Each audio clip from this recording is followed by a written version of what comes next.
오늘 시간에는 가계 저주론과 조상죄 회개 과연 어떻게 보아야 하는가라는 제목을 함께 말씀의 은혜를 나누기로 합니다. 오늘날의 최대한 이슈 가운데 하나는 이 조상죄 회개하는 문제가 아닌가 싶습니다. 정보배 목사는 조상죄 회개를 조장한다. 조장하면 나쁜 건가요? 그 나쁘다는 의미잖아요. 조장한다 그러면은 그것을 함으로 우리의 영적인 유익과 육체 유익을 가져다 주는 건데, 정보배 목사는 조상죄를 회개를 조장한다 이렇게 쓰면은 원래 그게 맞는 말인데, 그렇게 하면은 그것은 잘못되었다라는 것을 암암리에 말하는 것이 돼버려요. 아시겠죠? 이게 말이 그렇게 중요한 거예요. 정보배 목사는 성경에 없는 말을 만들어낸다 그러면은 정확하겠죠. 그런 말은 조장한다라는 말은 상당히 그게 옳은 것인데 그것을 하고 있는 것이 잘못된 것처럼 표현을 만드는 말이잖아요. 그래서 듣는 사람으로 혼란을 겪게 만드는 거죠. 성경은 조상죄를 회개하라고 했느냐? 회개하라고 해요. 그러면 조상이 죄를 지은 것을 후손이 받는다고 했냐? 그것도 나와요. 그럼 안 받는다고 나오는 건 뭐냐? 그것은 해석을 잘못한 거예요. 사실은 좀 더 얘기하겠습니다. 해석을 잘못한 거예요.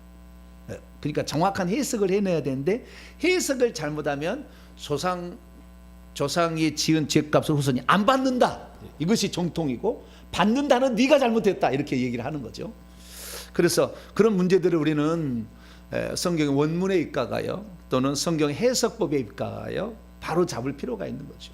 내가 지금 이렇게 회개하는 것이 정말 바른 길인가를 정확히 알고 해야지, 좋은 게 비어 그렇게 하고 하면 돼야 안 돼요. 좋은 게 비어 그럼 막 따라서 해요. 그러다가 이단이라 어이구 큰일 난데, 아이고 아니네, 뭐 이렇게 하지 말고 따져보고 살펴보고, 정말 베레아 사람처럼 그 성경 말씀이 그러한가 상고하여 보고, 할렐루야, 자세히 살펴봐서 이게 정말 맞다 그러면 목숨 걸어야 되는 것이고, 이게 아니다 그러면 때려치워야 되는 거죠. 그렇지 뭐 애매모호하게 그렇게 하면 안 돼. 그리고 남을 이렇게 자꾸 이렇게 나쁜 쪽으로 약간 이상하게, 교회 간판을 내기면서 무슨 사이비 집단을 만든 것처럼 이렇게 말을 표현하잖아요. 이런 식으로 그 사람을 나쁘게 이렇게 하면 안 돼요. 주님이 나중에 심판할 때 그 사람도 그렇게 할 거예요. 왜? 네가 똑같이 하자. 너를 나쁘게 너를 만들게 되는 거 아니에요? 그래서 그렇게 만들면 안 돼요. 그래서 우리가 안 돼야 될 게, 첫 번째는 국회의원, 두 번째는 기자. 이거 자꾸 나쁜 쪽에 그래야 뭐가 되는 거잖아요. 자꾸 긁어야 되잖아. 상대방을 막 긁어야 돼. 잘하고 있어도 하여간 긁어야 돼. 어떡하냐 막. 긁어야 돼. 지금 이게 잘하고 있는데도 이걸 터뜨려서 이 사건을 무마시키려고 한다 막 그래가지고 자고지간 말도 안 되는 걸 만들어야 돼. 이렇게 한다 이게. 그러지 말고 우리는 진리의 말씀 정확히 분별하여서 그 말씀을 따라가게 되길 축원합니다. 그래서 저에 대해서 어떤 논란이 좀 있는 것도 있는데요. 지난주 금요일날 제가 살펴봤는데 다 이건 일종의 모함 같은 거예요. 이렇게 그렇게 만들어가는 거예요. 그런데 절대 속지 마시고, 나는 진실만을 얘기하고 저는 주님을 사랑하는 것이고 속죄 은총을 100% 믿는 사람이니까요. 잘 따라오기 바랍니다. 그 중에서 가계 저주론, 그 다음에 조상죄, 이게 이 문제에 대해서 오늘 좀 정리를 좀 해보는으로써 우리가 하고 있는 이 회개가 얼마나 중요한 것이고 잘하고 있는지를 한번 살펴보는 시간을 가졌으면 좋겠습니다. 첫 번째로 가계 저주론 문제. 가계 저주론, 가계가 그러니까 조상이 지은 죄로 후손이 그 죄값을 받는다는 것은 잘못되었다. 그래서 그게 있다고 얘기하는 가계 저주론은 틀린 거다. 이렇게 신학자들이 얘기를 했어요. 모여가지고 협의를 했어요. 그래서 조상들이 지은 죄를 후손이 받는다고 얘기하는 것은 그건 사이비성도 있고 성경 비성경적이고 이단이란가는 안 했지만 자우지간 그렇게 막 얘기를 했어요. 이렇게 해나갔습니다. 그러면 진짜 조상들이 지은 값을 후손이 안 받는가? 찾아봐야 될 거 아니에요. 그래서 자, 예를 들어보겠습니다. 부산의 해운대에 비둘기가 아니다, 갈매기가 있다 없다, 만약 그런 걸 해봅시다. 부산 해운대는 갈매기가 없다, 그런 정의를 내려봅시다. 그런데 없다고 정의를 내렸어요. 그런데 갈매기 똥이 발견되었어. 그럼 갈매기 있는 거요 없는 거요? 갈매기 똥인지 비둘기 똥인지 헷갈리잖아. 갈매기가 발견된 게 아니고 갈매기 똥이 발견됐다니까요. 그러면 어떻게 되겠어요? 있을 수도 있고 없을 수도 있잖아. 없다고 하는 정의는 틀릴 수도 있잖아요. 그렇죠? 그럼 정확히 성분 분석을 해봐가지고 갈매기 똥인지 비둘기 똥인지 꽁이 싼 똥인지 분류해봐야 되잖아요. 그런데 어느 날 누가 사진을 딱 찍었는데 갈매기가 날아가는 사진을 딱 찍어갖고 왔어. 아니 그 요즘은 가짜로 할 때도 있겠네.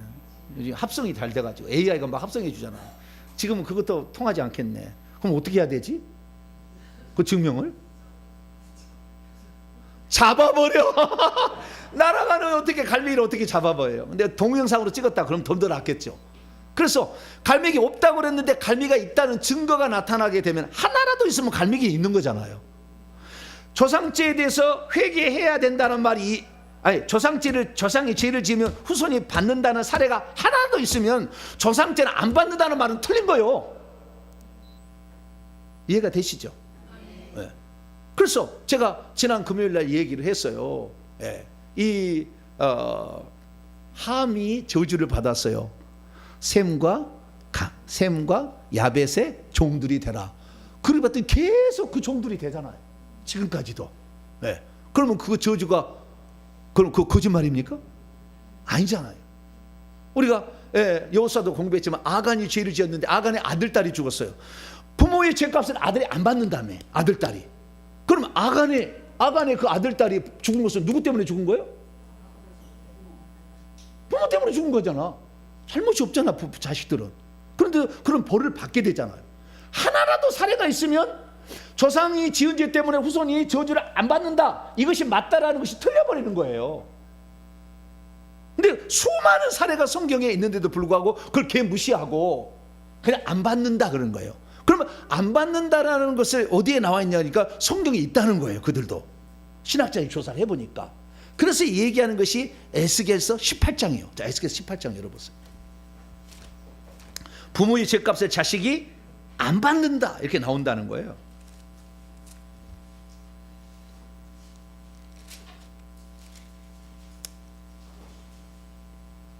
안 받는다. 20절입니다.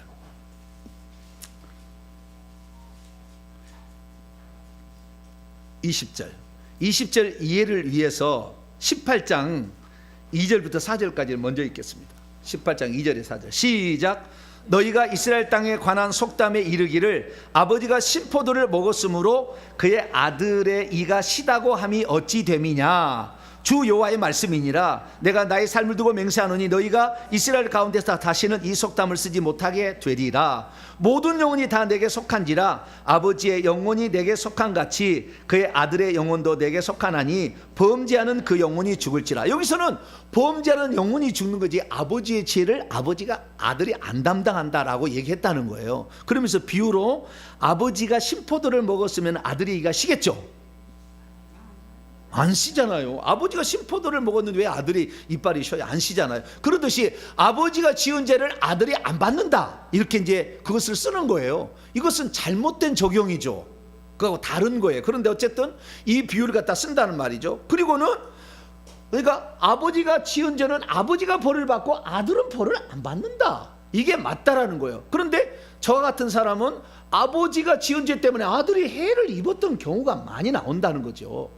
아간도 그렇고 고라도 그렇고 사울 왕이 기본 족속을 쳐 죽인 것 때문에 다윗 왕 때 3년 기근이 온 것도 그렇고, 그다음에 다윗이 인구조사해 가지고 그 백성들이 뭔 죄요? 인구조사한 거에 다윗이 죄지, 다윗이 죽어야지. 그런데 백성이 고통을 받잖아요. 백성 이 국가는, 지도자는 그 국가의 아버지와 부모와 같은 존재예요. 그러니까 그 벌을 받는 것은 자식이 받는 것과 똑같은 거라고. 그래서 수많은 사례들이 성경에 나온단 말이에요. 아버지의 죄 때문에 입다가 서원 잘못한 거 왜 딸이 처녀딸이 죽어야 되는데? 처녀딸이 뭔 잘못했어요? 잘못했어요, 안 했어요? 근데 왜 죽어요? 아버지 때문에 그랬던 거잖아요. 있잖아요. 하나라도 갈매기가 있다는 거 하나라도 발견되면 있는 거지. 그래서 성경을 다 부정하면 안 되거든요. 그러면은 반대쪽에 있는 구절, 이 구절을 가지고 모든 것을 하나를, 이 구절을 갖다가 다 이제 해결하려고 그래. 없다 있다 그런 거예요. 부모의 죄 때문에 자식이 안 받는다, 이 구절 때문에 그렇다고 이걸 다 그냥 확대해서 하는, 다른 사례가 많이 나오잖아. 그럼 그렇게 말할 수는 없지. 다 살펴봐야지. 성경 66권을 하나님이 준 거지 에스겔서만 줬나?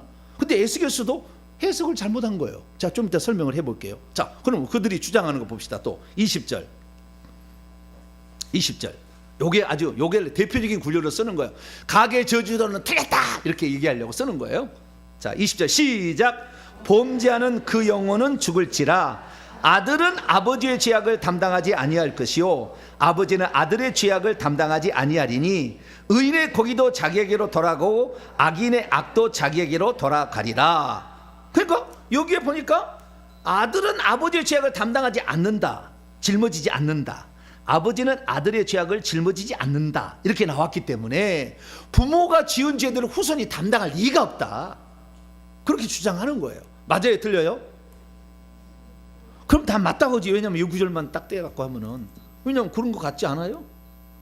아들이 아버지의 죄악을 담당하지 않는다, 아버지는 아들의 죄악을 담당하지 않는다, 그래 나왔잖아요. 그러니까 이 구절을 그대로 이제 해석한다면 맞네, 그러네, 이렇게 생각할 수 있다는 거죠. 자, 그러면 우리가 이 문제를 풀어야 될 때 어떤 문제를 풀어야 되냐면은, 우리는 성경이 말하는 것이 무엇을 말하고 있는지 정확히 풀어야 돼요. 그만 무슨 말이냐면, 아까 내가 성경에 아버지 죄 때문에 아들이 죽어나간 사례가 많잖아요. 저주를 받은 사례가 많잖아요. 그러면 이런 사례들하고 여기하고 말씀 어떻게 그러면 조화를 시킬 수 있는지를 찾아내야 되잖아요. 에스겔서 틀렸겠어요? 맞죠? 그때 100% 하나님 말씀 나는 믿어요. 이대로 맞을 거다는 거예요. 그럼 이것이 무엇을 말하는 것인지, 그래서 이 말씀 그대로 문자 그대로 적용을 하는 겁니다. 지금 가겔은 저주단이 틀렸다고 주장하는 사람들은, 정죄하기를 좋아하는 사람들은 이 구절이 그대로 맞다는 거예요. 그래서 아들은 아버지의 죄악을 담당하지 아니할 거야, 아버지는 아들의 죄악을 담당할, 이 문자 그대로 맞다는 거예요. 그럼 제가 하나 질문을 던져볼게요. 자, 요한복음 11장을 열어보세요. 성경 전체로 봐야지 자기가 주장한 것만 주장하면 안 되는 거예요. 자, 26절, 25절, 26절인데요. 26절 때문에 25절부터. 자, 요한복음 11장 25절 26절 한번 읽어봅시다. 시작.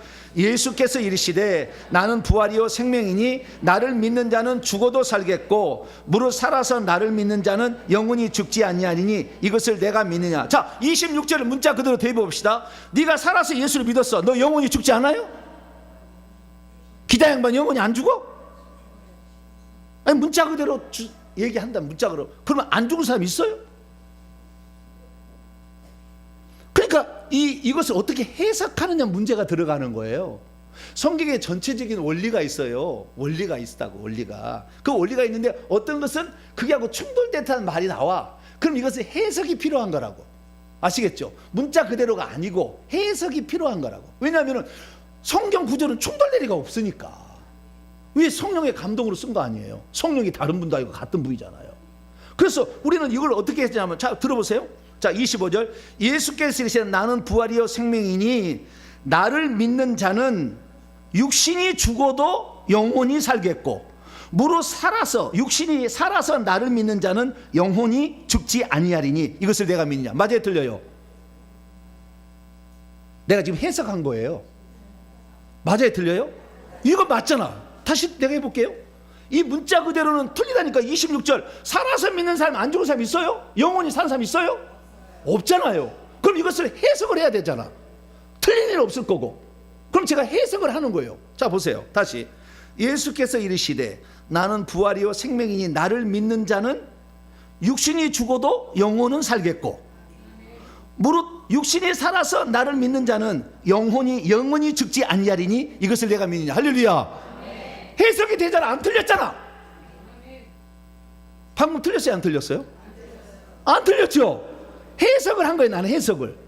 그러니까 문자 그대로를, 아까 에스겔서는 문자 그대로 적용하고 여기는 문자 그대로 적용 안 해. 그럼 네가 기준 잣대를 다르게 세운 거잖아. 왜 앞에는 에스겔서 18장 20절 문자 그대로 믿으라고 하고 여기는 문자 그대로 안 믿어도 되고. 그러면 지 마음대로 여기서는 이었다 저렇게 그렇게 하면 안 되지. 원칙이 다 맞아야 되는 거죠. 나는 성경의 전체가 100% 영감으로 된 하나님의 말씀으로 나는 믿습니다. 네. 성경 전체는 틀릴 리가 없다. 우리가 못 알아들었을 뿐이다. 그래서 그것이 영혼의 문제인지 육체의 문제인지를 구분해야 되잖아요.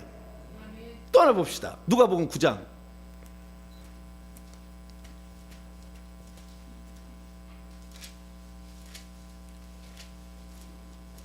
누가복음 9장 60절인데 60절 59절부터 60절까지 한번 또 읽어보죠. 시작. 또 다른 사람에게 나를 따르라 하시니 그가 이르되 나로 먼저 가서 내 아버지를 장사하게 하라고. 이 아들이, 아버지가 죽은 아들이 제자를 그 예수님을 따르다가 자기 아버지가 죽었다는 얘기를 듣고 장사를 하게 해달라고 부탁을 했더니 예수님이 하는 얘기예요. 60절입니다. 시작. 이르시되 죽은 자들로 자기의 죽은 자들을 장사하게 하고 너는 가서 하나님 나라를 전파하라. 자, 문자 그대로 봅시다. 죽은 자들이 자기의 죽은 자들을 장사할 수 있어요, 없어요? 시체가 일어났어요. 야, 우리 장사하러 가자. 그렇잖아요. 죽은 자가 자기의 죽은 자들을 매장하라고 했잖아요. 그러면 죽은 자들이 벌떡 일어나서 또 죽은 자를 장사하러 가요? 문자 그대로 아니잖아요. 근데 이 구절은 맞아요, 틀려요? 맞아야지. 진리해야 되잖아요. 그렇죠? 그럼 이게 해석을 해야 돼. 그러면 제가 해보세요. 60절. 이르시되 영혼이 죽은 자들로 자기의 육체가 죽은 자들을 장사하게 하고 너는 나를 따르라. 할렐루야. 그럼 맞아요, 틀려요? 맞잖아요. 근데 성경에 틀릴 리가 없어. 근데 우리가 성경 해석을 어디다 지금 맞추고 했느냐가 아주 중요한 거예요. 근데 이 정죄하기를, 이단 정죄하기를 좋아하는 사람은 삐딱하게 해서 이것은 이용해서 정죄를 하고 저것은 빼버리고 하는 거예요. 비열하잖아 좀. 안 그래요? 그렇게 하면 안 되지. 우리는 성경을 하나님 말씀으로 믿어야 되고 정확무한 성령의 계시의 말씀으로 믿어야 돼. 할렐루야. 예수님이 틀리게 얘기할 리가 없잖아요. 근데 문자 그대로 하면은 예수님이 틀리게 얘기한 거예요. 죽은 자들로 자기의 죽은 자들을 장사하게 하라? 죽은 자가 어떻게 일어나서 장사를 해? 말이 안 되잖아요. 네. 그래서 영혼이 죽은 자들로 자기의 육체의 죽은 자들을 위해 장사하게 하라. 할렐루야. 그래서 어떤 문제는 영혼과 육체를 구분해서 해석해야 될 때가 있다고 말이에요. 에스겔서도 마찬가지예요. 영혼의 문제를 다루는 거예요. 아버지의 죄로 말미암아 아들의 영혼이 죽지 않는다. 영혼이 지옥 가지 않는다 그 말이지. 아버지의 죄로 육체는 죽을 수가 있잖아요. 예전에 죽었잖아요. 네. 그래서 이 성경 구절을 해석을 하게 될 때 문자로 해석을 해야 되지만 그 문자가 그대로 안 맞을 수 있는 것은 영혼의 문제를 다스리고 있는 것인가, 육체의 문제를 말하고 있음인가를 파악해서 해석을 내려주면 100% 틀리지 않는 말이 되는 거예요. 할렐루야. 그래서 에스겔서의 말씀은 육체에 대한 말이 아니라 아버지의 죄로 말미암아 아들이 죄값을 담당하지 않는 것. 아버지가 뭔 죄를 지었든지 간에 아들은 예수 믿고 회개하면 천국 갑니다. 할렐루야. 그 영혼이 지옥 가는 둘째 사망의 문제는 건들 수 없다. 부모의 죄가 아무리 많아도, 우리 조상들이 아무리 많이 죄를 지었어도 내가 예수 믿고 천국 가는 데는 건들 수 없다 그 말이야. 할렐루야. 그건 맞는 거지. 그런데 육체의 문제는 건들 수가 있죠. 그래서 우리가 부모가 죄를 많이 짓게 되면 육체가 고난을 당하고 가난하고 병들게 살고 어려움을 당하는 것은 당연해. 그렇다고 해서 그 영혼이 천국 가지, 아니 지옥 가게 만드는 건 아니다. 그 사람이 회개하고 예수 믿으면 천국 가는 거야. 할렐루야. 그래서 그 아버지의 죄악을 아들이 담당하지 않는다는 것은 둘째 사망의 해를 받는 것을 아버지의 죄가 담당한 것은 아니다. 아버지가 영향을 미치는 아니다. 이렇게 해석을 해야 맞다 그 말이야. 할렐루야. 반대도 맞겠죠. 그래서 자, 다시 에스겔서. 거꾸로 회개를 하면 어떻게 될 거냐? 회개를 하면 자, 30절입니다.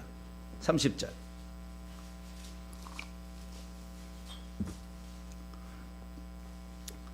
시작. 주 여호와의 말씀이니라. 이스라엘 족속아, 내가 너희 각 사람의 행한 대로 심판할지라.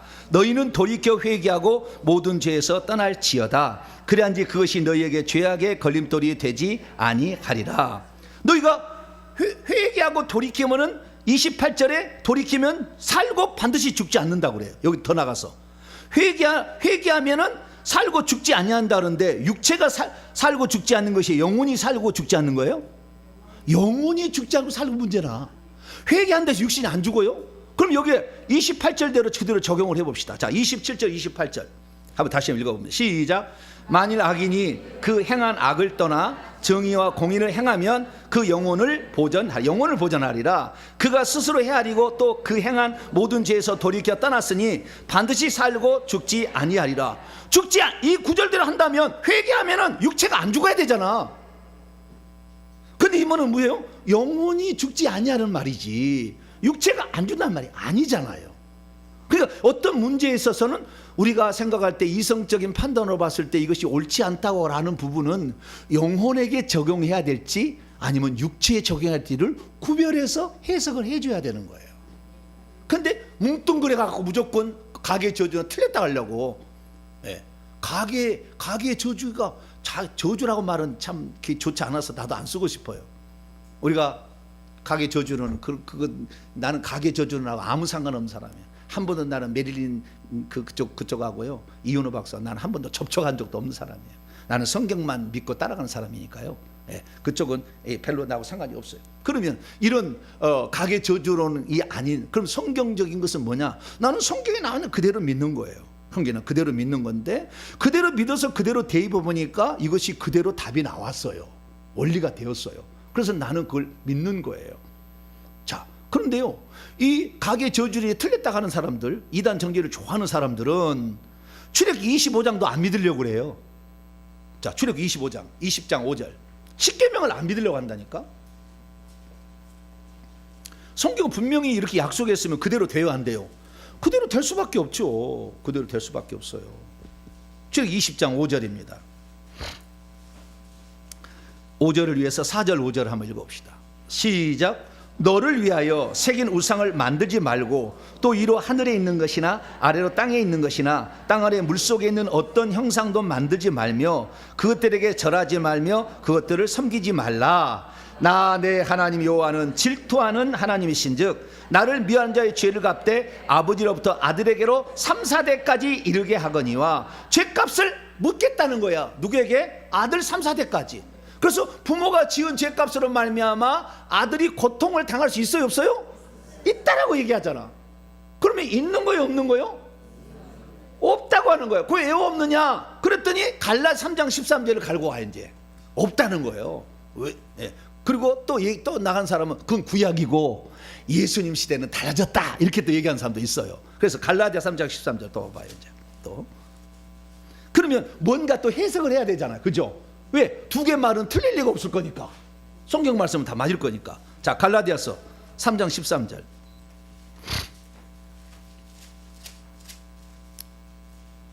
그러니 정연구가 필요해요, 안 필요해요? 정연구가 필요해요. 그래서 누군가 연구를 해야지. 그게 하니까 음의 기준으로 얘기 안 해버리잖아. 이제 정죄에 당하니까 막. 나는 그러잖아요. 성경 말씀 나와 있는 거 그대로 얘기해야지. 왜 예수님이 하라는 얘기를 안 하고 강감하고 막 그래? 어떤 것은 이 둘이가 충돌되듯하는 게 있으면 어떤 것은 해석이 필요한 거예요. 해석이. 그럼 마저 떨어지거든. 그래서 해석을 못하기 때문에 그냥 천편일률적으로 적용하려고 하는 거예요. 자기 마음대로죠. 이쪽은 이쪽 거 적용하고 저쪽은 버려버리고 이런 식이죠. 그러면 안 되죠. 자, 13절 시작. 그리스도께서 우리를 위하여 저주를 받은 바 되사 율법의 저주에서 우리를 속량하셨으니 기록된 바 나무에 달린 자마다 저주 아래에 있는 자라 하였습니다. 아멘. 여기 보니까 그 출애굽 20장 5절에 부모가 죄를 짓게 되면 우상 숭배의 죄를 짓게 되면 3, 4대까지 죄값을 묻겠다라는 이것이 예수님께서 율법의 저주에서 속량을 해버렸기 때문에 우리는 안 받게 된다. 그래서 조상들이 주는 저주는 없다. 이렇게 얘기를 하는 거예요. 맞아요? 틀려요? 틀려요? 맞아요?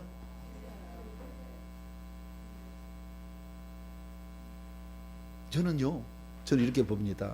이렇게 뭘 보냐면요, 그 성경의 말씀이 저는 신약이나 구약이나 다 똑같이 일치한다고 봐요. 일치한다고 봐요. 우리가 해석을 잘못했을 뿐이다라는 거. 그러면 자, 율법의 저주라고 했을 때는요, 율법의 저주라고 했을 때는 의식법이에요. 의식법.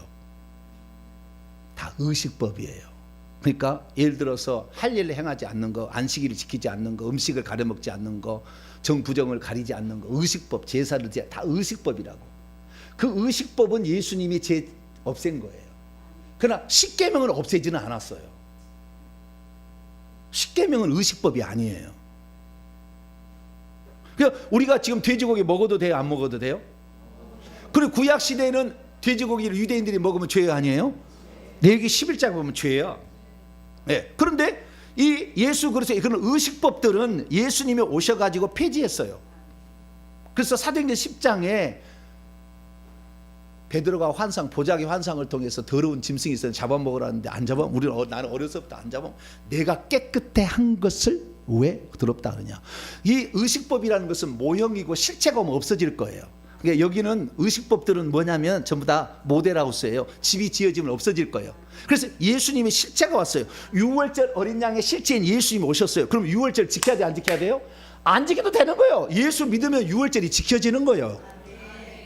그렇듯이 의식법은 모형이었기 때문에 실체가 오면 없어질 거예요.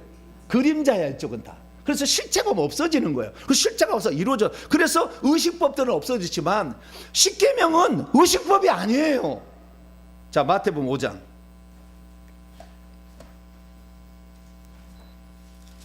우리는 모든 성경이 다 맞게끔 해석을 해야 돼요. 어느 한 편만 맞으면 안 돼요. 그렇게 하면 해석하면 잘못한 거예요. 그것은. 자, 마태복음 5장 18절 17절 18절 17절 18절 시작. 내가 율법이나 선지자를 폐하러 온 줄로 생각하지 말라.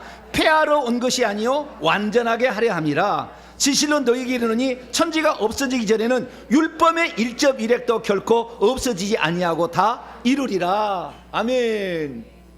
그러니까 우상 숭배하면은 조상들이 죄값을 받는다는 십계명은 폐지된 게 아니라니까. 율법의 저주를 성량했던 율법은 율법의 어떤 행위. 그래서 갈라디아서 말하는 율법의 행위는 할 일을 행해야 돼, 할 일을 받아야 되고, 그 다음에 안식일을 지켜야 되고, 막 이런 문제예요. 이런 건 다 그림자예요. 근데 이런 문제로 구원 얻으려고 하면 안 된다는 거예요. 왜? 안식일의 실체를 만나야 되고, 유월절왕의 실체를 만나야 된다 그 말이죠.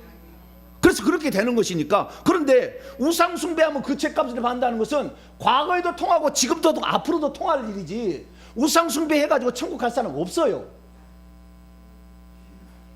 그걸 계속해서 이럴 거지. 왜? 천지는 없어지게 하는데 율법의 말씀은 없어지지 않는다고 그랬잖아요. 그럼 그대로 적용을 해야지. 왜 이것도 함께 의식법과 함께 도덕법도 갖다가 없어지고 폐해진 것으로 얘기를 하냐 그 말이에요. 율법의 저주라는 것은 의식법을 지키지 않으므로 나타날 저주를 없앴다는 것이 1차적인 뜻이야. 십계명을 없앴다는 게 아니에요. 예수님도 십계명을 지켰잖아요. 네. 율법이 없으면 우리를 정죄함이 없는데 어떻게 우리를 지옥 보낼 수가 있고 어떻게 우리가 죄인 될 수 있어요? 끝까지 살아 있어야지. 율법이 없어지면 이 도덕법이죠. 이 십계명법이 없어지면 뭘로 정죄할 건데? 하나님 뭘로 심판할 건데요? 그거 없어졌다고 한다면. 그래서 우리가 예수 그리스도를 믿는다 할지라도 우상 숭배에 십계명을 어기면 성 밖으로 가든지 지옥도 가요. 그 예수님 직접 얘기하셨어요. 자, 요한계시 22장. 여러분 예수 그리스도를 믿고도요, 만약에 십계명을 어기고 있다, 그럼 어떻게 되는 거예요? 성 밖으로 가든지 지옥으로 가든지 둘 중에 하나예요. 자, 22장 15절. 첫째는 성 밖으로 가요. 십계명 안 지키면. 예수 믿고도 십계명 안 지키고 거짓말하고 도둑질하고 살인하고 간음하고 우상 숭배하고 그러면 어디 간다고요? 성 밖으로 가는 거예요. 자, 15절 시작. 개들과 점술가들과 음행하는 자들과 살인하지 마라 살인하들과 우상 숭배자들과 거짓말을 좋아하며 지어내는 자는 다 성 밖에 있으리라. 그렇잖아요. 네. 그래서 우리가 예수 그리스도를 믿어서 생명책 이름이 기록됐다 할지라도 십계명을 안 지키고 오늘도 점쟁이 찾아가고 있으면 죽을 때 생명책 이름이 지워지면서 성 밖으로 가는 겁니다. 그래서 오늘날의 기독교인들이 거의가 다 성 밖으로 가요. 안 지켜도 된다 그러잖아요. 안 지켜도 된다 그러잖아요. 이미 예수님 끝냈다고 그러잖아요. 예수님 끝낸 건 맞아요. 단번에 제사로 완전한 속죄 제사를 드렸어요. 끝냈어요. 그러면 끝냈는데 이것이 내 것이 되려면 내가 믿어야 효과를 보는 거예요. 예수 믿지 않는 사람은 예수님 십자가에서 인류의 모든 죄를 다 위해서 죽었어요. 그러나 그들이 다 예수 믿지 않는 사람 죄까지 예수님 다 해서 모든 죄를 다 사했지만 그들이 믿지 않으므로 효과를 못 보는 거잖아요. 마찬가지예요. 갈라디아 3장 13절에 저주도 맞아요. 율법의 저주수를 성량할 때 10계명까지 다 포함됐다고 쳐봅시다. 만약에 그렇게 다 포함, 의식법만 폐지된 게 아니라 도덕법까지 다 폐지됐다고 칩시다. 그 율법의 저주를 성량했다 칩시다. 성량했다가 친다고 할지라도 이것이 실제적으로 내 것이 되게 하려면 과정이 하나 더 필요한 거예요. 확실히 맞지? 저주를 끝냈지 십자가. 그렇지만 이것이 내 것이 되게 하려면 한 단계가 더 필요했던 거예요. 그것을 우리가 몰라서 지금까지 해석을 못한 거예요. 그럼 뭐냐? 예수님이 십자가상에서 율법의 저주를 성량하셨다면 성량이 맞죠? 없어진 건 아니에요. 덮어버린 거예요. 근데 그 성량 안에 맞는데 이것이 진짜 내가 율법의 저주를 안 받으려면 어떻게 할 거냐? 그래서 그 사실을 잘 모르니까 하나님께서 이 사도 바울보다 30년 뒤에 사도 요한을 불러다가 해석을 해준 거예요. 자, 요한서 1장 9절. 율법의 저주에서 진짜 우리가 예수님이 이미 이루는 사실이 내 것으로 효력을 미치게 하려면 우리가 해야 될 일이 있다라는 거예요. 자, 요한서 1장 9절. 근데 그것을 생략해 버리니까 우리가 이해를 못하는 거예요. 자, 요한서 1장 9절 시작. 만일 우리가 우리 죄를 자백하면 그는 미쁘시고 우르사 우리 죄를 용서해 주시며 우리를 모든 불의에서 깨끗하게 하실 거예요. 자백했을 때 이 죄를 하늘에서도 덮어부는 것을 깨끗하게 없애주시고 내 속에 있는 악한 영들은 더러운 영은 내보내서 또 깨끗하게 해주시고 할렐루야. 자백할 때 그래서 자백을 안 했기 때문에 저는 그래요. 예수 그리스도를 믿으면 저주가 떠났대요. 가난의 저주, 질병의 저주, 무슨 형통하지 못한 저주가 다 떠났대요. 근데 우리의 삶은 떠났어요, 안 떠났어요? 안 떠났잖아. 지금도 여전히 있잖아. 그럼 성경이 틀렸냐? 맞았죠. 근데 왜 그런 걸 안 했냐? 우리가 한 단계 모르는 게 아직 적용하려면. 그러니까 예수님 십자가에 죽으신 것이 인류의 구원을 위한 하지만 믿지 않으면 소용없는 것처럼 예수님 율법의 저주를 성량하셨지만 자백해야만이 예수의 피가 들어가서 비로소 그 효력을 미친다 그 말이에요. 할렐루야. 그래서 우리가 자백함으로 회개를 해야 된다고 가르치면 잘한 거예요. 이것이 이단인 거예요. 성경을 성경대로 믿게 해주잖아. 100% 하나님 말씀이라고. 틀리지 않았다고. 이걸 알려주는 거잖아. 그러면 잘한 거예요, 못한 거예요?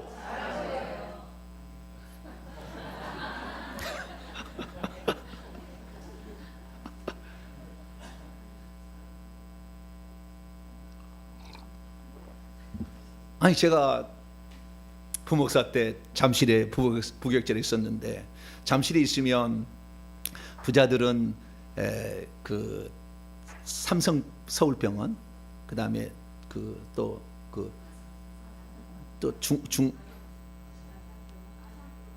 아산병원 옛날에 뭐였죠? 그 아산병원 안 했는데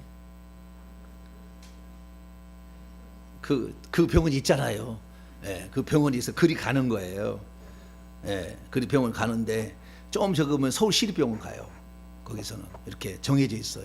근데 이름이 하도 오래돼가지고 좌우지간 풍납동 그것도 있잖아요. 뭐 하나 양쪽에 있어. 그 병원에 있는데 어느 날 제가 삼성병원에 이제 부자에서 갔어요. 그래서 우리 권사님이 계셔가지고 로비 저 지나가더라고. 그래서 여기 휠체어를 타고 그 보호자가 끌고 가는 권사님 부르니까요 수많은 사람이 쫙 나를 쳐다보는데 내가 부른 그 권사님이 아니라 수많은 사람이 나를 쳐다봐.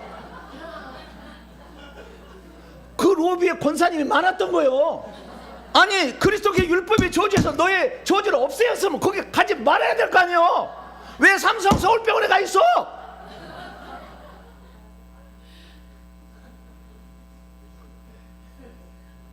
아니 실제로 저주 받고 있잖아. 지금 질병의 고통을 받고 있잖아.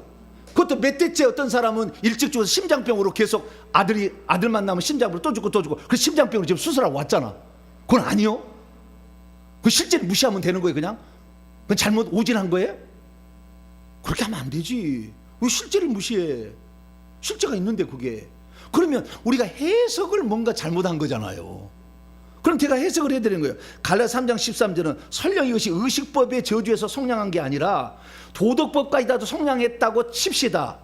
그랬을 때 그럼에도 불구하고 율법의 저주로 속량했는데 우리는 왜 율법의 저주를 지금도 받고 있는 것처럼 사느냐 이거지. 그 이유는 자백하지 않아서 그렇다. 그래서 우리가 자백하면은 그 저주를 주는 영의 실체인 악한 영이 떠나면은 가난이 아니 병이 낫는다. 가난이 떠난다. 신기가 떠난다. 앞길이 열린다. 얘기하면 잘한 거예요, 못한 거예요? 잘한 거잖아. 너무 나 단순해. 나는 똑똑한 사람이 아니라고. 나는 뭐 비상한 그게 아니고 너무 단순해. 네. 틀림없잖아 이게. 그래서 어떤 것은 해석이 필요한 거 있는 거예요. 그래서 그 해석을 찾아서 하면 되는데 갈라디아 3장 13절을 내가 부인한다는 거예요. 나 부인 안 하거든요. 예수님이 십자가에서 우리의 죄만을 위해 죽은 게 아니라 저주까지 담당했다. 나는 두 개를 믿거든요. 할렐루야. 두 개를 다 다른 담당했다고 믿어요. 죄값은 사망이고 저주에는 고통을 받는 거예요. 그래서 예수님이 가난의 저주를 속량하기 위해서 어떻게 해요? 부유하신 자로서 가난할 때 옷을 다 벗긴 거 아니에요. 입어야 될 게 다 가난의 저주잖아요. 그 다음에 우리의 질병을 앗아가기에 채찍에 맞았잖아요. 베드로 2장 24절 그가 채찍에 맞음으로 우리가 나음을 입었다. 이사야 53장에도 그가 채찍에 맞음으로 나음을 입었다. 그 말씀처럼. 그래서 예수님 우리의 질병을 앗아가기 위해서 십자가상에서 두 가지 이루는 거예요. 하나는 죄값을 처리해서 사망의 값을 지불한 거고 저주도 대신 담당하신 겁니다. 그래서 두 가지 다 일어났어요. 그래서 첫 번째 죄값을 담당해서 더 이상 둘째 사망의 해를 받지 않습니다. 영혼이 육체가 죽는 건 아니고 내 영혼이 지옥에 가는 그 둘째 사망의 해를 받지 않도록 주님이 해놨어요. 이건 확실히 맞죠. 그런데 저주까지도 없앴다는데 왜 저주는 계속 우리에게 나타나냐 이거지. 그럼 그 이유를 살펴봐야 되는데 거기를 내가 율법의 저주에서 조상들의 죄값을 우리가 회개를 해야 된다는 이 말을 가지고 너는 조상들의 죄값 후세인 받는다고 해서 율법의 저주를 속량했다는 예수의 말씀을 안 믿지, 바울의 말씀을 안 믿지, 이렇게 정죄하면 안 되지. 그리고 내가요 주문을 가리킨다는 거예요. 주문을. 회개 기도문은 주문이라는 거예요. 주문이 뭔지 아세요 여러분? 네? 주문은 저주하는 거예요. 그걸 주문이라는 거예요. 저주할 주자예요. 무당들은 다 주문해 오는 것이 저주하는 거예요. 그래서 저주하는 것 실체로 하기 위해서 집으로 사람의 형상을 만들어서 바늘로 찔러. 네. 그래서 여러분들이 만약에 이 강남에 사는 귀부인이면은 무당을 찾아가. 그래 돈을 많이 주면서 우리 남편 요거 좀 떼어주세요라고 가서 부탁을 해. 그러면은 그 여자 요것을 이렇게 집으로 만들어 가지고요 2년 죽어라 그러고 찔러주고 있는 거예요.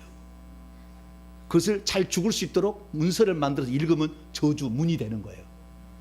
그래서 우리는 회개해서 우리의 죄를 속량하라니까 누구 저주하라는 말을 하고 있습니까? 이게 저주문이래요. 이게 개념을 몰라. 개념을. 그러면서도 주문을 외우고 있대. 이게 지금 주문을 외우 남이 지금 저주하라고 우리가 하고 있나요? 우리가 저주 없애기 위해서 예수 그리스도의 보혈이 들어오라고 우리의 죄를 자백하러. 할렐루야. 자백해야 그 악한 영이 떠날 수 있으니까 우리가 자백해서 우리 자신의 잘못으로 여기고 우리가 그 죄를 저주를 없애기 위해서 이렇게 고생하고 있는데 남을 저주하고 있는 저주문을 읽고 있다고 표현하면 되겠어요 안 되겠어요? 그런데도 이 사람들은 말을 함부로 해. 그러면 안 되지. 말을 내가 안 해서 그러는 거지. 언젠가는 얘기를 해야 되겠다. 왜냐하면 한 달 동안을 띄워놨더라고. 그러면 안 되지. 성경대로 나는 풀어줘서 성경대로 우리 성도들이 이 고통에서 벗어날 수 있도록 어떻게 하면 벗어나게 해줄까?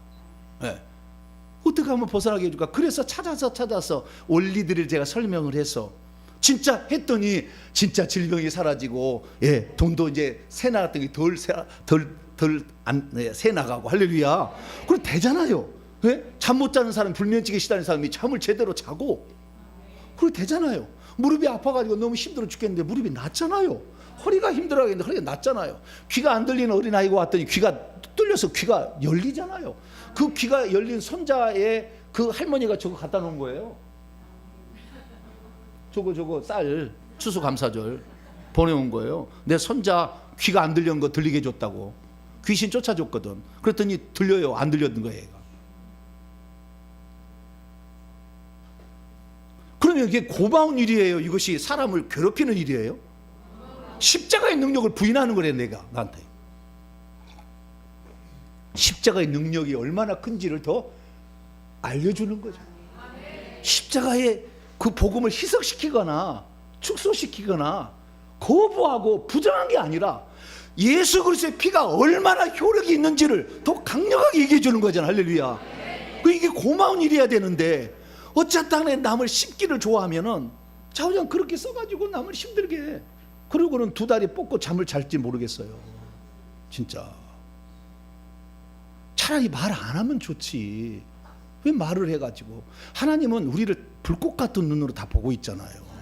뭘 하는지를. 근데 어떻게 나중에 그걸 뒷감당을 하려고. 그 여러분 남을 비난하거나 남을 이렇게 끌어내려 이런 데 동참하시면 안 돼요. 피해버리세요. 그런 것은. 그런 건 원하는 게 아니에요. 그리고 뭐냐 하면은 또 이런 것도 얘기해요. 우리가 예수 그리스도를 믿으면 진노를 안 받는다. 뭐라고요? 징계는 혹시 받을 망정 진노는 없다. 그러니까 우리는 영원한 멸망에는 안 빠진다. 그렇게 주장하는 사람도 있어요. 네. 그래서 그 조상이 지은 죄 때문에 후손이 고통당하는 거 이렇게 해서 이렇게 하게 되는데 더 나가서 진노까지 받아가지고 지옥까지 간다. 이렇게 이제 주장하는 사람도 있어요. 그래가지고 우리 예수 믿으면은 율법의 저주에서 저주만 안 받는 게 아니라 진노도 안 받는다 이렇게 주장하는 사람이 있어요. 그러면 진노를 진짜 예수 믿으면 진노를 안 받을까요? 자, 에베소서 5장 하나 한번 열어보죠. 에베소 5장 6절인데요. 6절부터 3절부터 6절까지 읽습니다. 3절부터 6절 시작.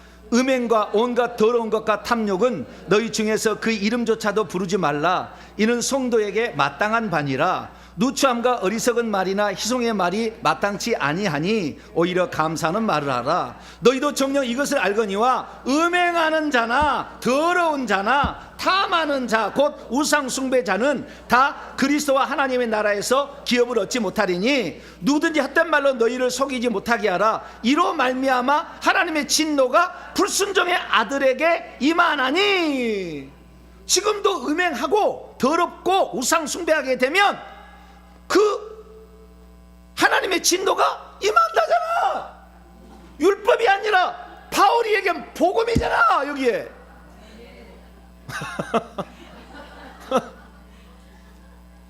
왜 구약이라 그건 구약이니까 우리는 안 해도 쓸데. 여기가 그렇게 하잖아. 이렇게 한다고 하잖아. 네.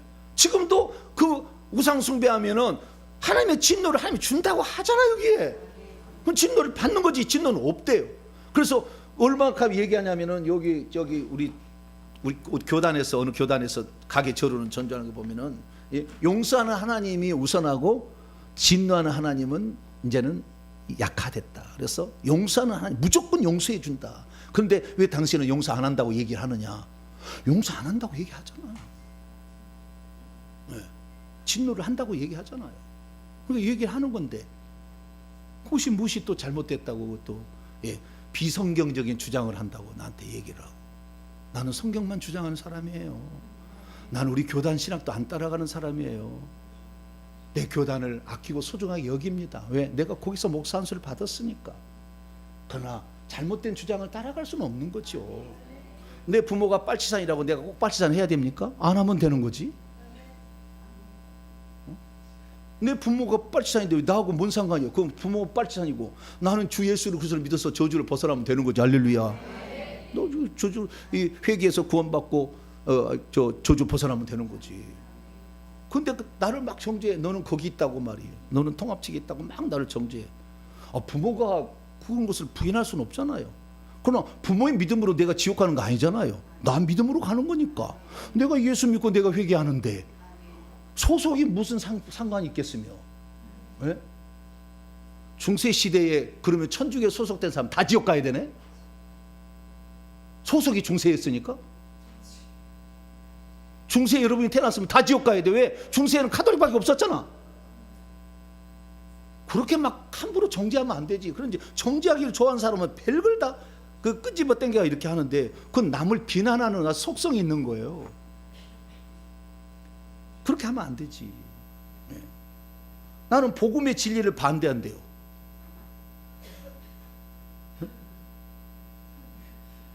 그리고 심지어는 회개를 거부한다고도 해요.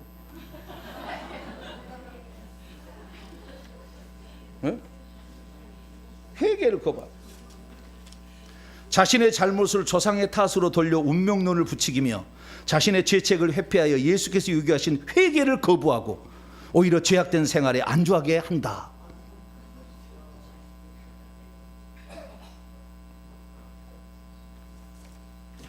회개 와서 좀 회개해 보시오.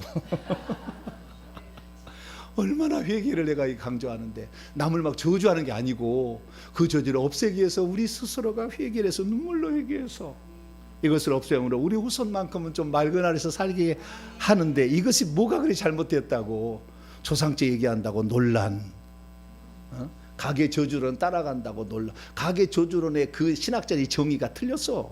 다 틀린 건 아니지만 상당 부분이 이렇게 돌려서 이렇게 못되게 만든 말이야. 그래서 사람들이 그 얘기를 들으면 진짜 그런가 보래. 저 양반이 이상한 신학을 했고, 아니요, 그래서 이상한 신학을 한 것인지 조사를 해봐서 제가 통합 측에 목사님까지 다 조사를 했더라고요. 나는 정통을 나왔습니다. 일반 대학 4년 다 나오고요, 신대원 3년 나오고, 그 다음에 2년 인턴십 나오고요, 교육대학원 또 했고요, 지금 박사, 신약학 박사까지 하고 있는 사람인데 내가 뭐 못 배운 사람은 아니에요. 그렇게 평범해요. 근데 평범은 한데 막 무지해가지고 막 이렇게 막 그렇게 한 사람이 아니라고. 나는 이 헬라어를 30년이나 해서 내가 헬라어 성경을 낼 사람이에요. 준비 거의 다 해놨어요. 그렇게 내가 나가는 사람이지 막 무조건 무태포로 믿는 게 아니라고. 내가 지금까지 연구하겠던 모든 것들이 다 무엇 때문에? 이 시대에 무지한 우리들을 깨우기 위해서. 할렐루야. 성경은 사실이라는 것을 믿게 하기 위해서, 믿으면 정말 그대로 된다는 것을 알도록 하기 위해서 저한테 부족한 사람을 불러내가지고 우상에 찌든 사람을 이렇게 했으니까 이걸 따라오면 여러분에게 유익이 있을 겁니다. 안 따라한다고 하면 잘못 없어요. 어떤 사람 그래, 근데 저 사람은 그걸로 회개 안 하면, 회개하면 구원론까지 막 터치한다 그러는데 나는 얘기합니다. 여러분, 조상죄 회개 안 해서 우리가 구원받고 안 문제 아무 상관없습니다. 네. 그 조상은 그 죄로 그가 한 것이고 내 죄로 내가 하는 거니까 조상죄가 나를 지옥 가게 만들질 않아요. 전혀 상관없는 거예요. 우리의 삶에 나타난 저주들을 없애기 위한 거. 이 저주라는 실체를 보니까, 구약에 보니까 이 창세기 3장 14절에 범죄를 하게 되면은 뱀들이 흙을 먹고 살리라는데 사람의 육체야, 그게 아파르. 그래서 뱀들이 우리 육체 속에 들어와 있어요. 네. 그래서 우리 육체 속에 들어와 있어서 우리의 건강을 갉아먹고, 우리로 하여금 일을 못하게 해서 물질을 갉아먹고, 이런 것들이 있는데 이런 것들을 회개함으로 내보냄으로 말미암아 우리의 삶에 지금 나타난 문제들, 질병의 문제, 가난의 문제, 신기의 문제, 막힘의 문제를 이 조상죄를 회개함으로 도와주는 것이지, 이거 안 한다고 구원 못 받고 아무 상관이 없는데 거기다 구원을 또 집어넣어가지고 이 구원까지 그거 안 하면 구원 못 받는 것이라고 얘기를 해놨다니까. 내가 그렇게 주장한다고. 그렇게 하면 안 되지. 왜 그렇다 거기다 집어넣어가지고 사람을 오해하게 만들었어, 듣는 사람을. 우리는 내가 구원받고 안 못 가는 예수 그리스도를 믿고 회개하는 문제, 할렐루야, 그걸 문제고 구원은 문제인 거지. 조상죄 회개하고는 아무 상관없어요. 조상죄는 다만 내가 지금 당하는 고통이 많고 이 고통이 또 내려갈 거니까 회개 안 하면은, 그래서 내가 끊어내기 위해서 우리가 하는 부지런한 노력인데, 그렇게 해서 우리 속에 있는 악한 영을 내보내니까 죄를 덜 짓게 되는 거예요.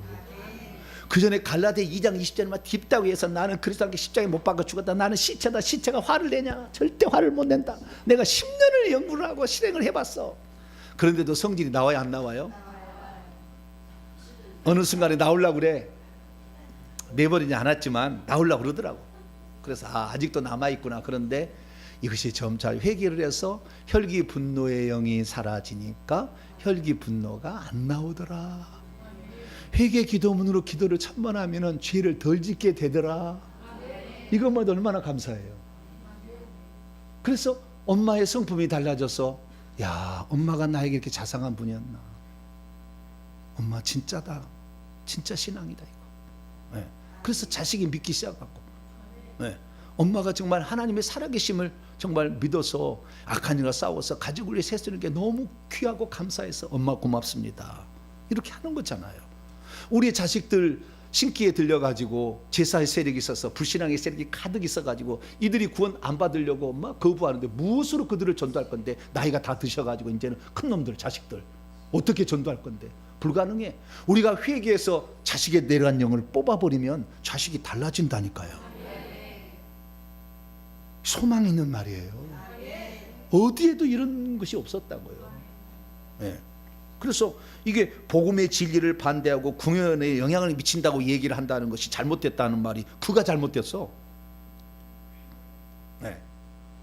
그리고 그래서 우리가 뿐만 아니라 어제도 금요일도 얘기했습니다만은 우리는 예수 그리스도를 믿으면은 자유와 해방으로서 정죄가 없대. 자, 로마서 8장 1, 2절. 이것도 해석을 잘못한 거예요. 맞기는 맞는데. 자, 로마서 8장 1, 2절.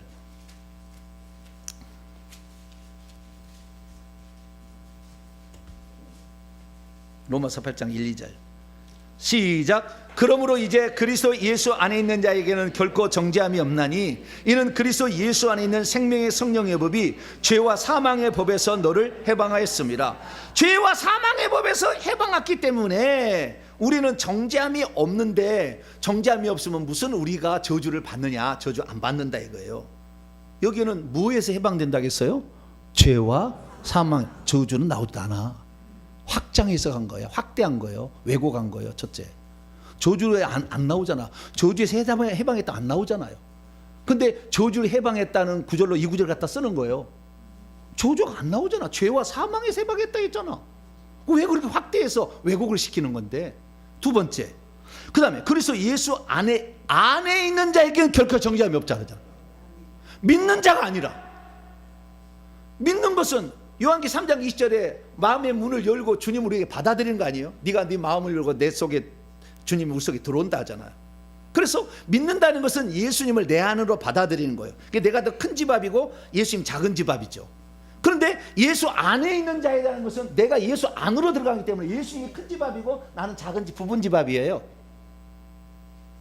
그런데 누가 해방받는다고요? 죄와 사망의 법까지도? 예수 안으로 들어가서 깨끗해야 들어가지 더러운 게 주님 받아주겠냐고요. 그래서 그만큼 회개하고 깨끗하니까 죄와 사망이 못 다스리는 거지, 못 죽이는 거지. 육체도 그렇게 되는 거예요. 그래서 정확히 해석을 해야지. 그래서 예수 안에 있는 자가 죄와 사망의 법에서 해방을 받는 겁니다. 할렐루야. 그걸 정확히 해줘야 되는데 그냥 두리뭉실해가지고 이 구절 갖다가 써가지고 예수 믿는 자는 저주에서 해방됐습니다. 로마서 8장 2절이 증거하고 있습니다. 안 증거하고 있다니까. 이 말은 틀린 말은 아닌데 거기에 맞는 말은 아니라니까. 그런데도 그렇게 붙잡고 얘기를 하는 거예요. 자, 고린도후서 5장 또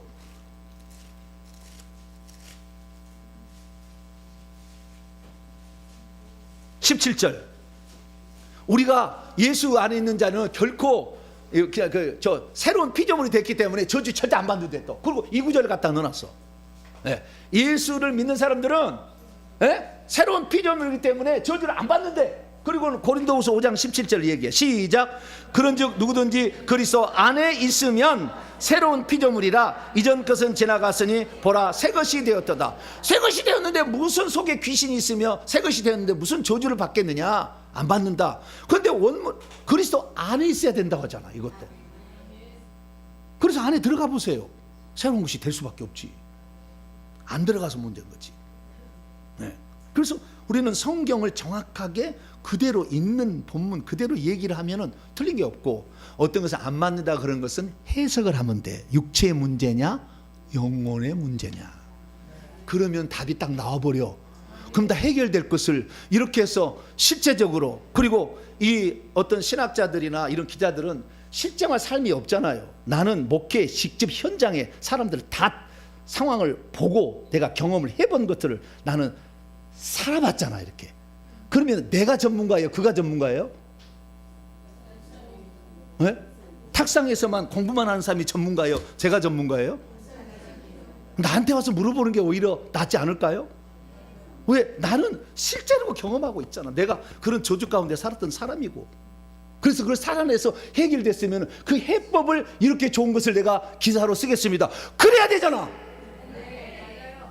이걸 어떻게 씹으려고 벨벳을 갖다가 말을 만들어가지고 막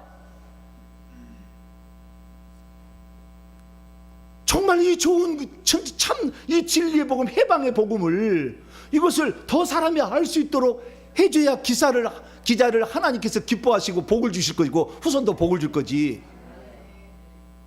왜 남을 힘들게 하고 막 이렇게 해가지고 돈 뜯어내려고 이렇게 하려고 하는 건가? 잘 모르겠지만, 그래서 참으로 저는 이 가계 저주를 보면은 부모가 죄를 짓고 조상이 지은 죄 때문에 후손이 저주를 받고, 그 저주는 결국에 귀신이 들어가는 것이기 때문에 죄의 영향력이라고 표현해야지, 저주라고 표현하는 건 나도 싫어해요. 그냥 그 죄에 대한 영향력, 아시겠죠? 죄에 대한 결과를 우리가 맛본다라는 거예요. 그러나 죄의 결과를 맛본다 할지라도 영혼의 문제는 건드릴 수 없다. 왜? 주 예수를 믿으면 구원을 받으니까. 네, 그건 건드릴 수 없다. 그러나 육체의 문제는 계속해서 영향을 미친다라는 거죠. 그래서 조상이 지은 죄가 후손에 영향을 미친다. 예레미야 예가를 또 볼까요? 성경에 약 나와요. 예레미야 예가 5장 7절.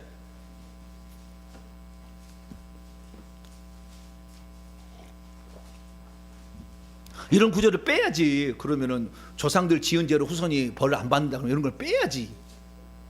예레미야 예가 5장 7절 1150페이지입니다. 시작. 우리의 조상들은 범죄하고 없어졌으며 우리는 그들의 죄악을 담당한다고 했잖아. 여기에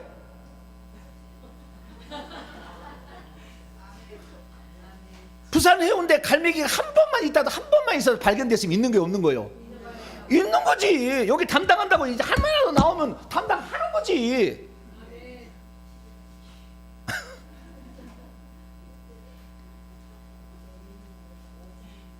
네. 그래서 우리가, 내가 성경 구절에 많이 있습니다만은 다 들리진 않지만 시간 관계상, 그래서 어떤 것을 증명을 하려면 하나도 그 사례가 없어야 되거든. 근데 있어요. 사례도 있고 성경 구절도 있잖아요. 성경 구절도 있고 사례도 있어. 그 다음에 실제가 그렇게 살아. 그런데도 없다고 부인하면 없는 거요?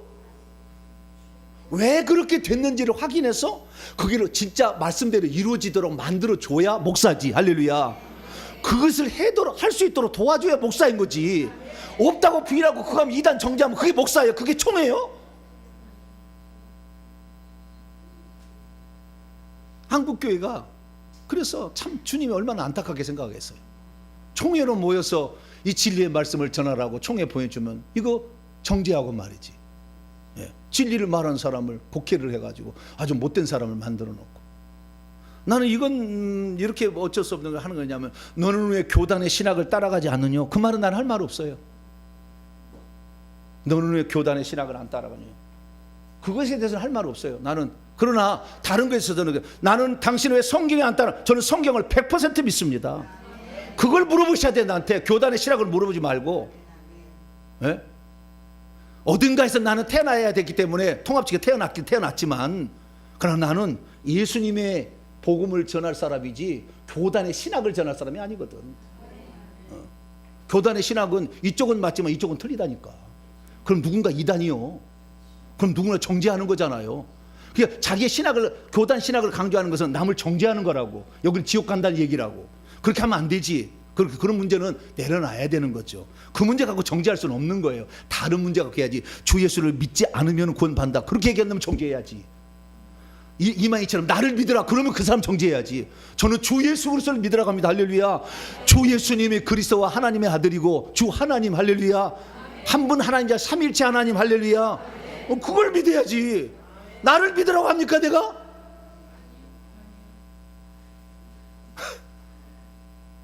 나를 믿으라고 하는 놈을 정죄해야지 가서.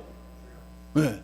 그런 사람들 가가지고 이렇게 정말 주를 위해서 정말 진리를 말하려고 몸부림을 치고 성도들의 그 문제를 해결해 주세요. 어떻게 하면은, 그래서 이 성도들 했다가 내가 쓰러질 때도 2번 있어서 나는 하나도 하나님 원망하지 않았어요. 내가 마땅히 해야 될 일을 했는데 내가 죽는다면 나는 잘 죽는 것이고, 네. 이대로 죽으면 저는 끝나는 것이지 나는 원망하지 않겠습니다. 네. 성도를 도우라고 목사를 세워놨는데 고통받는 사람을 외면할 수는 없잖아요. 네. 그래서 그 문제를 풀어주기 위해서 열심히 노력하는데, 이런 사람들이 제대로 될 수 있도록 이것을 조사해서 이렇게 해결 방안을 다른 사람도 좀 알 수 있도록 저를 글을 써주면 얼마나 좋겠어요. 기자 되지 마세요. 기자는 씹는 걸 늘 하는 거예요. 네. 그래서 이게 기자는 별로 안 좋은 것 같아요. 네. 그리고 이것도 제가 하면은요, 운명론에 갇히게 한대요. 운명론에. 이것도 약간의 좀 뉘앙스가 그러는데요. 운명론에 갇힌다는 무슨 말이냐면, 조상이 죄 때문에 내가 이렇게 고통을 받는데 나는 이제는 포기해야 되겠다. 그리고 사람들을 절대 회개를 안 시키게 한다는 거예요. 왜? 이게 이렇게 운명이 이렇게 돼버렸으니까 나는 이제는 안 돼. 그리고 절망해가지고 사람을 아주 아무것도 못하게 만든다는 거예요. 근데 나는 지금 회개를 계속 시켜서 그걸 해결하도록 만드는 겁니까? 여러분을 절망시켜가지고 회개하지 말고 팍 죽어버리셔. 그렇게 내가 얘기합니까? 나를 운명론에 빠뜨리는 운명론자라는 거예요. 또 운명이 되지 않도록 극복합시다 얘기하잖아 지금. 우리 자녀가 그런 운명에 처하지 않도록 회개합시다고 얘기하잖아. 운명을 벗어나게 얘기하고 있지, 운명론에 빠지게 해서 그냥 죽어버리라고 얘기하지 않잖아. 회개도 안 시킨다고 그까지 나갔어. 여기는 어떤 데는 또. 그래서 참 십자가의 구속의 은혜를 축소화시킨다, 왜곡시킨다, 구원론까지 연결시켜가지고 이상하게 한다, 뭐 회개를 안 시킨다, 운명론에 빠지게 한다, 많은 얘기들 했는데 그거 다 삐딱하게 쓴 거지 하나도 옳은 것이 없어요. 단 하나, 교단의 신학에 안 맞게 얘기한다. 그건 맞아요. 그건 맞아. 네. 교단의 신학을 안 따른다. 그건 맞아. 네. 그건 어쩔 수 없어. 나는 교단의 신학을 따르지 않고 성경 66권을 따를 거니까요. 네. 그래서 그건 맞아요. 그래서 그 문제에 저는 어쩔 수 없어요. 그래서 제가 앞으로 여러분들에게요, 제가 할 수 있는 모든 영역을 다 동원할 거예요. 나에게 주신 지혜와 모든 명철과 성령의 계시와 모든 걸 동원해서 여러분들이 천국 가는 데 필요한 모든 것을 제공할 것이고, 뿐만 아니라 여러분의 삶에 드리워진 엄청난 이 어려움들, 죄의 결과들로 말하면 그 영향력들로부터 여러분을 벗어날 수 있도록 제가 도와드릴 테니까 쭉 따라오시고, 네. 죄를 뭐 제명한다, 뭐 어쩔 수 없죠. 뭐 제명 당해야지, 뭐 어쩔 수 없어요. 뭐 어쩔 수 없겠지만 저는 성경대로 살다가 제명 당하면 제명 당하는 거 가야지, 뭐 어쩔 수 없죠. 뭐. 그러나 저는 성경도 얘기할 테니까 여러분들 저를 위해서 기도해 주시고, 대한민국이 지금 마지막 때 지금 무당령이 이제 얼마 남지 않아 다 알아가지고 확 잡아서 200만 명이 지금 대한민국을 사로잡아서 우울증과 지금 불면증에 시달리고 자식들 고통 주고 있는 여거 건져내야 되지 않겠어요? 그래서 제가 이 방면에 조금 더 얘기를 다른 사람보다 더 알아서 얘기를 해드리는 거니까 잘 들어보시고, 여러분들 회개를 많이 하셔가지고, 저주는 주님이 십자가의 속량을 끝냈지만 그것을 구원도 믿어야 효력이 있는 것처럼 회개를 해야 효력이 있다는 거 아시고 열심히 회개할 수 있게 되기를 간절히 바랍니다. 하나님 감사합니다. 우리가 회개를 왜 해야 되는지, 그리고 이 회개라는 것들이 우리 조상들이 지은 죄와 연관이 없었던 것이 아니었습니다. 그러나 우리의 구원 문제만큼 우리가 믿고 예수를 믿고 회개하면 결정되고 그렇게 되는 줄로 믿습니다. 그렇지만 우리의 자녀들이 고통받는 것을 볼 수 없기에 우리는 지금도 조상들의 죄에 대해서 생각하고 회개합니다. 다 파악할 수 없다 할지라도 열심히 회개해서 조상들이 우리에게 내려진 악한 영들을 우리 몸에서 제거하게 하시고, 예수의 피의 능력이 우리의 육체에 나타나도록 날마다 회개하는 저희들 되게 해 주시옵소서. 우리 주 예수 그리스도의 이름으로 기도하옵나이다. 아멘.